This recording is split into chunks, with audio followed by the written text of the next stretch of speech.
Hello viewers, இன்றைக்கி நம்ம நான் வந்து என்ன சமையல் பண்ணியிருக்கேன் அப்படின்னா தால் பண்ணியிருக்கேன். வித்தவுட் ஆனியன் கார்லிக் தால் பண்ணி, அப்புறம் கேரட்டு பட்டாணி எல்லாம் போட்டு ஒரு கறி பண்ணியிருக்கேன். கேரட் பட்டாணி கொஞ்சமாக காராமணி அதெல்லாம் போட்டு ஒரு கறி பண்ணியிருக்கேன். அப்புறமா இஞ்சியும் கொத்தமல்லி தொகையில் அரைச்சிருக்கேன். இது வந்து இந்த காம்பினேஷன் கொஞ்சம் இது ரெண்டும் காரம் குறைவாக இருக்கிறதுனால தொகையில் வந்து கொஞ்சம் காரமாக அரைச்சிருக்கேன். தாலுமே கொஞ்சம் காரமாக இருக்கும், அதுக்கேற்ற மாதிரி மிளகாலாம் நான் போட்டு தான் பண்ணியிருக்கேன். நீங்கள் வந்து என்னோடய வீடியோஸ் வந்து எல்லோரும் ரொம்ப லைக் பண்ணி பார்க்குறீங்க, ஹெல்த்தியாக பண்ணுறேன்னு நிறைய பேர் சொல்கிறீங்க. அது ரொம்ப சந்தோஷமாக இருக்குது. ஹெல்த்தியாக எதுக்கு பண்ணுறேன் அப்படின்னா, நிறைய பேருக்கு இப்போல்லாம் வந்து வெளியில் சாப்பிட்றது ரொம்ப ஜாஸ்தி ஆகிடுச்சு. எந்த நாளில் வெளியில் போனாலும் ஹோட்டல்ஸ் எல்லாம் ஃபுல்லாக இருக்குது. நம்ம ரொம்ப ரேராக என்றைக்காவது ஒரு நாள் போனால் கூட அன்றைக்கி அது ஃபுல்லாகவே இருக்குது ஆல் தி டைம். அதே மாதிரி ரோட்டில் வரும்போது பார்க்குறோம், ஹோட்டல் வாசலில் வெயிட் பண்ணிகிட்டு இருக்காங்க. இதெல்லாம் வந்து நான் கொஞ்சம் வியூவர்ஸ்க்கு சொல்லலான்னு நினைக்கிறேன். நீங்கள்லாம் வந்து முடிஞ்ச அளவு வீட்லேயே சமைச்சு சாப்பிடுங்க, அதான் என்னோடய ரிக்வெஸ்ட்டு. நம்மளுக்கு எதுவுமே செய்ய முடியலன்னா கூட ஒரு சாதம் வச்சு தயிர் ஊற்றியாவது சாப்பிட்டுக்கலாம். வயிறு வந்து கெட்டு போகாமல் இருக்கும், நமக்கு உடம்புக்கு நல்லது, நல்ல எதிர்ப்பு சக்தி கிடைக்கும் வீட்டிலேயே சாப்பிடும்போது.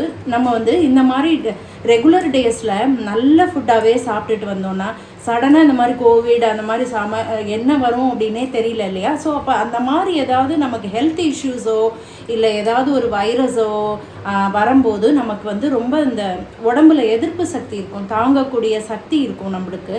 அதுக்காக இதெல்லாம் நான் சொல்கிறேன். இது வந்து எனக்கு எல்லாம் தெரிஞ்சு ஏதோ அட்வைஸ் பண்ணுறேன் அப்படிலாம் நினைக்க வேண்டாம். எனக்கு மனசில் படுறத நான் உங்களுக்கு சொல்கிறேன். எல்லாருக்கும் ஹெல்ப்ஃபுல்லாக இருக்கும்னு நினைக்கிறேன். என்னோடய வீடியோஸ் தொடர்ந்து பாருங்கள், எனக்கு சப்போர்ட் பண்ணுங்கள். உங்கள் சப்போர்ட் எனக்கு ரொம்ப பிடிச்சிருக்கு, சப்போர்ட் பண்ணுங்கள். Thank you viewers. தால் பண்ணுறதுக்கு 2 டம்ளர் தண்ணி ஊற்றி வச்சுருக்கேன். அது கொஞ்சம் கொதிக்கட்டும். அது என்ன அலம்பி வச்சுருக்கேன்னா பாசிப்பருப்பும் அதில் 2 தோரம்பருப்பு, வெறும் பாசிப்பருப்பு வைக்க வேண்டாமேன்ட்டு 2 தோரம்பருப்பு போட்டு நல்லா அலம்பி வச்சுருக்கேன். இப்போ கொதிக்கட்டும். கேரட் பட்டாணி கறி பண்ணுறதுக்கு நம்ம ஒரே ஒரு ஸ்பூன் தேங்காய் எண்ணெய் விட்டுக்கலாம். கேரட்டை தனியாக வேக வச்சுலாம் போட முடியாது இல்லையா? அதனால் இந்த கறி வந்து இப்படி தான் பண்ணிக்கணும். ஒரு அரை ஸ்பூன் வந்து கடுகு போட்டுக்கலாம். கொஞ்சம் ஒரே ஒரு ஸ்பூன் உளுத்தம்பருப்பு, 2 மிளகாய் வத்தல் கிள்ளி போட்டுக்கிறேன். கேரட் இனிப்பான கறி, அதனால் ஒரு 2 மிளகாய் வத்தலை கிள்ளி போட்டுக்கிறேன். அதற்கு உளுத்தம்பருப்பு. இப்போ வந்து நம்ம இந்த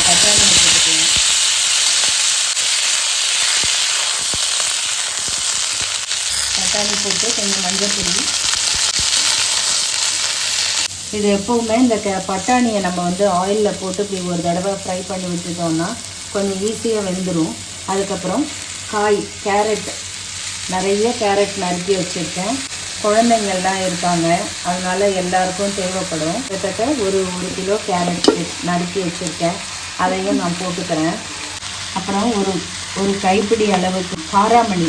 இது வந்து அன்றைக்கி நம்ம சாம்பார் சாதம் பண்ணும்போது வாங்கினது, அதுவும் கொஞ்சம் இருக்குது, அதையும் போட்டாச்சு.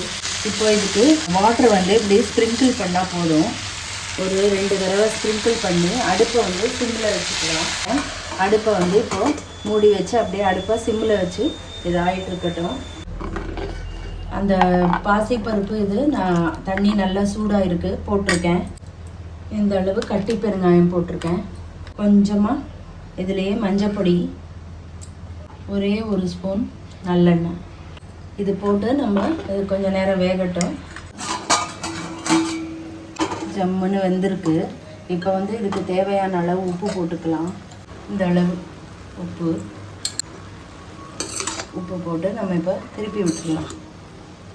பட்டாணி வந்து கீழே இருந்தது இவ்வளோ நேரம், அந்த வாட்டருக்கும் அந்த இதுக்கும் நல்லா பட்டாணியும் வெந்திருக்கும். எதுக்கும் இன்னும் நம்ம ஒரு 5 மினிட்ஸு வேக வச்சுக்கலாம். இப்போ நம்ம தாலுக்கு தாளித்து கொட்டிக்கலாம். ஒரு ஸ்பூன் நெய் போட்டிருக்கேன். உங்களுக்கு நெய் பிடிக்கலைன்னா எண்ணெய் சேர்த்துக்கோங்க. நெய்யில் பண்ணால் கொஞ்சம் நல்லாயிருக்கும். கடுகு போட்டிருக்கேன். கடுகு பாதி வெடிக்க ஆரம்பிக்கும் போது நம்ம ஜீரகம் போட்டுக்கலாம். பாதி வெடிக்கும், அந்த டைம் ஜீரகம் போட்டால் கரெக்டாக இருக்கும். ஒரு 1.5 ஸ்பூன் ஜீரகம். தாலுக்கு வந்து ஃப்ளேவர் வந்து ஜீரகம் தான் கொடுக்கும். ஒரு 2 மிளகாய் வத்தல், 3 பச்சை மிளகாய் ஏன்னா நம்ம கேரட் கறி வந்து கொஞ்சம் ஸ்வீட்டாக இருக்கும் இல்லையா, அதனால் தாலும் ரொம்ப ரொம்ப இதாக இருக்கும். அதனால் நம்ம கொஞ்சம் பச்சை மிளகா போட்டுக்கலாம். இது வந்து பச்சை மிளகா தான் தால், பச்சை மிளகா ஜீரகம் இது 2 தான் மெயினாக வந்து தாலுக்கு நல்ல ஃப்ளேவரை கொடுக்கும். கொஞ்சம் அந்த பச்சை மிளகா நல்லா உள்ளே கொஞ்சம் அந்த ஆயிலில் அதோட கொஞ்சம் காரம் இறங்கட்டும். அது வரைக்கும் ஒரு 2 நிமிஷம் வச்சுக்கலாம். கொஞ்சம் கருவேப்பிலை, 3/4 பாகம் பருப்பு இருந்ததுக்கப்புறம் நம்ம இதை போட்டுக்கிட்டோம்னா இதோட காரம் நல்லா பருப்பில் இறங்கும். பருப்பு பாருங்கள் 3/4 பாகம் வெந்திருக்கு. இன்னும் கொஞ்சம் வெந்தால் போதும். இந்த ஸ்டேஜில் நம்ம அந்த தாளிச்சி கொட்டினதை போட்டுடணும். அப்போ தான் வந்து அந்த மிளகாவும் சேர்ந்து உங்களுக்கு அந்த காரம்லாம் சேர்ந்து இறங்கும்.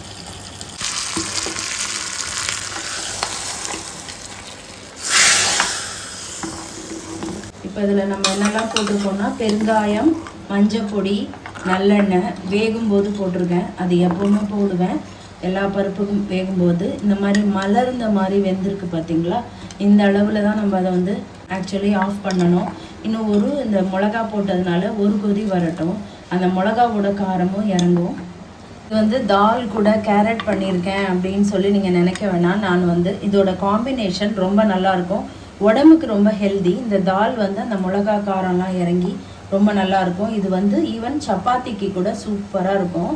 இதுக்கு வந்து தாராளமாக கொத்தமல்லி, இதுதான் வந்து மெயினாக உங்களுக்கு நல்ல ஃப்ளேவர்.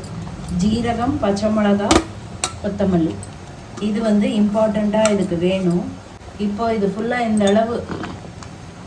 இப்போ தான் நான் வந்து தாலுக்கு உப்பு போட போகிறேன். ஏன்னா வந்து முதல்லையே நம்ம போட்டோன்னா நான் சொல்லியிருக்கேன் இல்லையா, கொஞ்சம் பருப்பு வேகாது. இங்கே பாருங்கள், 1 ஸ்பூன், 1.5 ஸ்பூன் அதுவே கரெக்டாக இருக்கும். பருப்பு வந்து உப்பு, பாசி பருப்பு ரொம்ப உப்பு தாங்காது. க்ரீனரியாக இருக்குது அப்படின்னு நினைக்க வேண்டாம், அந்த ஃப்ளேவர் ரொம்ப நல்லாயிருக்கும். இது ஒரு கொதி வந்தால் போதும். இது வந்து உங்களுக்கு சப்பாத்திக்கு கூட ரொம்ப நல்லாயிருக்கும். தால் நல்லா வெந்திருக்கு. இப்போ நம்ம இறக்கிடலாம். அடுப்பை ஆஃப் பண்ணிட்டேன். கல்சட்டினால அது கொஞ்சம் கொதிச்சிட்ருக்கு. கல்சட்டியை கீழே இறக்கி வச்சாச்சு. அந்த சூட்டுக்கு கொஞ்சம் நேரம் அப்படி கொதிச்சுட்ருக்கோம். இப்போ இதுக்கு நல்ல தேங்காய் வந்து இந்த அளவு உங்களுக்கு எவ்வளோ வேணுமோ சேர்த்துக்கோங்க. நான் கொஞ்சம் அதிகமாக போட்டிருக்கேன் டேஸ்ட்டுக்காக. 2 கருவேப்பிலை. நம்ம எல்லா காய்கறி கறி அதிலெல்லாம் கொஞ்சம் கருவேப்பிலையை போட்டுடலாம். பசங்க தெரியாமல் சாப்பிட்டாலும் நல்லது. நம்ம எடுத்து வைக்கக்கூடாது, கருவேப்பிலையை சேர்த்து சாப்பிடுங்கன்னு சொல்லி பழக்கணும். சப்போஸ் வந்து அப்படியே சேர்த்து சாப்பிடலை அப்படின்னா கூட நம்ம இப்போ கூட நம்ம சொல்லி பழக்கிக்கலாம். கொஞ்சம் வளர்ந்துட்டா கூட இந்த கருவேப்பிலை வந்து நம்ம ஏதோ ஒரு சாப்பில் அதோட இது நமக்கு எல்லாத்துலேயுமே கருவேப்பிலை சேர்த்துக்கிட்டோன்னா ரொம்ப நல்லது. நல்லா அதில் இருக்கிற தண்ணி எல்லாம் எஞ்சி இருக்குது, தீயலை ரொம்ப நல்லா ஃபினிஷ் பண்ணியாச்சு. கலர்ஃபுல்லாக எவ்வளோ நல்லா இருக்குங்க. இந்த காயை வந்து நம்ம நல்ல ஒரு பெரிய கப்பில் 1 கப்பும் ரைஸை கொஞ்சம் குறைச்சியும் சாப்பிட்டுக்கிட்டா உடம்புக்கு நல்லது.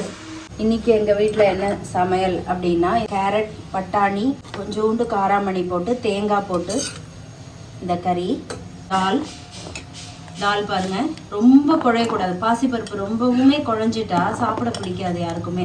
அது இந்த மாதிரி இருந்தால் ரொம்ப நல்லாயிருக்கும். கொஞ்சம் மலர்ந்த மாதிரி நல்லா வெந்திருக்கு, அதே சமயம் மலர்ந்த ஒரு ஸ்டேஜில் இருக்குது. இது வந்து ஆத்தூர் கிச்சலி சம்பா ரைஸ். இது நான் வந்து இந்த தடவை ஆத்தூர் கிச்சலி சம்பா ரைஸ் வாங்கியிருக்கேன். எப்போவுமே தூய மல்லி வாங்குவேன், இந்த டைமு இந்த ரைஸ் வாங்கியிருக்கேன். இதுவுமே ரொம்ப டேஸ்டியாக இருக்கும். இயற்கை விவசாயிகள் கிட்ட தான் நான் வாங்கியிருக்கேன் இந்த ரைஸு. அப்புறம் இது வந்து கொத்தமல்லி இஞ்சி தொகையல். இது வந்து நான் ரெசிபி வந்து வீடியோ இந்த தடவை எடுக்க முடியல. நான் கண்டிப்பாக இதோட ரெசிபி கொத்தமல்லி இஞ்சி தொகையல் உங்களுக்கு நான் பண்ணி காமிக்கிறேன். இது கொஞ்சம் காரமாக அரைச்சிருக்கோம். ஏன்னா இந்த தாலும் இந்த காயும் வந்து கொஞ்சம் எல்லாமே இனிப்பாக இருக்கிறதுனால இது தொட்டுக்க இது கொஞ்சம் காரமாக அரைச்சிருக்கோம். இதான் இன்றைக்கி எங்கள் வீட்டு சமையல் ஃப்ரெண்ட்ஸ். தேங்க்யூ.